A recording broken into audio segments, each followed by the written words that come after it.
Imagine you wake up tomorrow in a room with no doors and no windows. There's nothing but a single chair. You don't know how you got there. You don't know when you're leaving. Suddenly, a voice booms over an intercom. Your task is to win the game. And then, silence. How long before you lose your mind? How long before you're screaming at the walls? What game? What are the rules? Am I winning?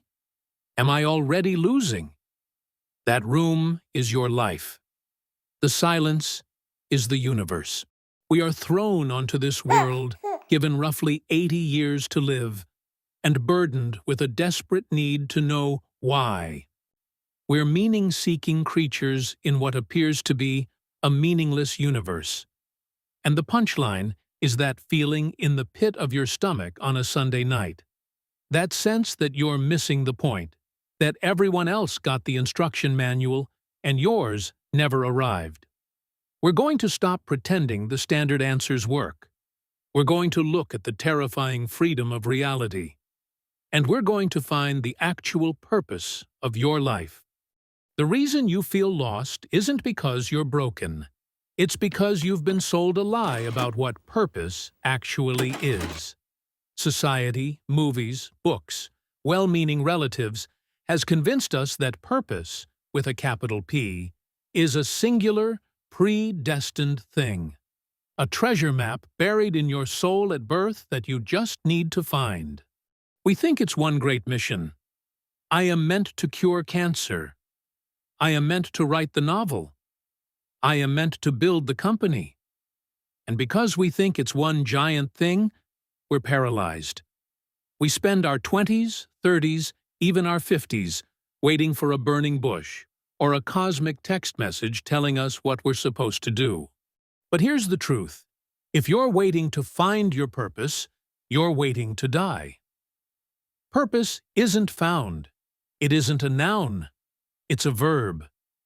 The problem isn't that you lack purpose. The problem is you're looking for an external assignment in a world that doesn't hand them out. We need to make a critical distinction. We confuse purpose with meaning. Purpose is goal-oriented, future-focused. You can say, my purpose is to get that promotion. But what happens when you get it? The dopamine hits, fades in 20 minutes, and the emptiness returns. You move the goalpost. You're on the hedonic treadmill, running faster but never arriving. Meaning is different. Meaning is present tense. It's what you feel right now, in this moment, while doing the thing. Viktor Frankl, the psychiatrist who survived Auschwitz, wrote the definitive book on this, Man's Search for Meaning. In the absolute worst conditions imaginable, stripped of everything, he discovered that survivors weren't those with the grandest future goals. They were those who could generate internal meaning in the moment, like comforting a fellow prisoner, staying alive to see a loved one once more, or finding dignity in impossible circumstances. Frankl taught us something radical. Life doesn't owe you an answer to why am I here. Life is asking you that question every single day, and you answer it through your actions. The true purpose of life isn't to fulfill a destiny. It's to experience reality and contribute to it. That's it. But that's incredibly difficult, because it requires you to build the structure yourself. So if purpose is something we generate, how do we actually do it? True purpose rests on 3 pillars. If you feel empty right now, one of these is crumbling. Pillar 1. Connection and contribution. You are a social animal, biologically wired to find satisfaction in relation to others. The modern world tells you purpose is about self-actualization. Me, me, me. My brand, my image, my success. But here's the paradox. The quickest way to feel useless is to focus entirely on yourself. Depression feeds on isolation and self-obsession. True purpose is almost always found in service to something beyond your ego. And this doesn't have to be grand.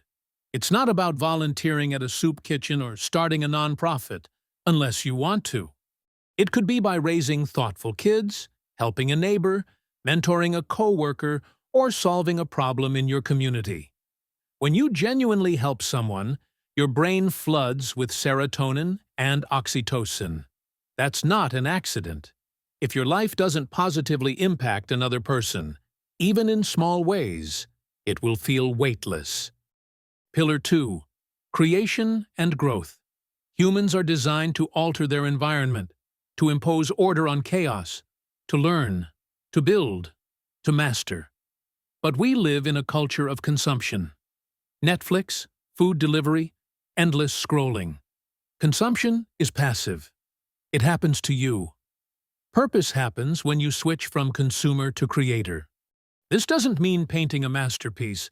It means cooking a better meal than last week, learning one new song, building a shelf, fixing what's broken, or even writing a paragraph. The act of creation, no matter how small, is defiance against entropy.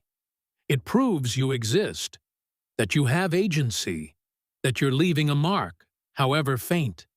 Here's the distinction that matters. Growth for its own sake feels different than achievement for validation. One nourishes you. The other drains you while promising fulfillment that never comes. When you stop growing, you start dying inside. Pillar 3. Presence and awe. This is the hardest pillar. We're so obsessed with the future that we treat the present like a waiting room. We fast forward through our own lives trying to get to the good parts. But the good parts are just moments. And if you don't know how to inhabit a moment, you'll miss them when they arrive. Part of your purpose is simply to witness this, to taste your coffee, to feel the cold air on your skin, to notice the absurd complexity of a single leaf, to listen to music and actually hear it. If you can't find meaning in the quiet spaces between achievements, you'll never find it in the achievements themselves. You'll summit the mountain, look around, and ask, "Is this it?" Yes, this is it. The climb was the point. The view is just a bonus. Let's go back to that locked room from the beginning. It used to feel terrifying. But now you realize something. If there are no rules, there's no way to lose. If there's no pre-written destiny, you're free. The pressure is off. You don't have to become a billionaire or save the world to win at life. You just have to show up, fully, honestly, courageously. The true purpose of life is a paradox. You only find it when you stop frantically searching. It's a byproduct of living engaged with three things: connecting with others, creating something, and being present for the ride. Your purpose isn't a distant island you must reach. It's the boat you're steering right now. So grab the wheel and look at the people in the boat with you. Notice the water. Notice the sky. Feel the wind on your face. And try, genuinely try, to enjoy the voyage. Because this is it. This moment. Right now. This is the game. And you've been playing all along.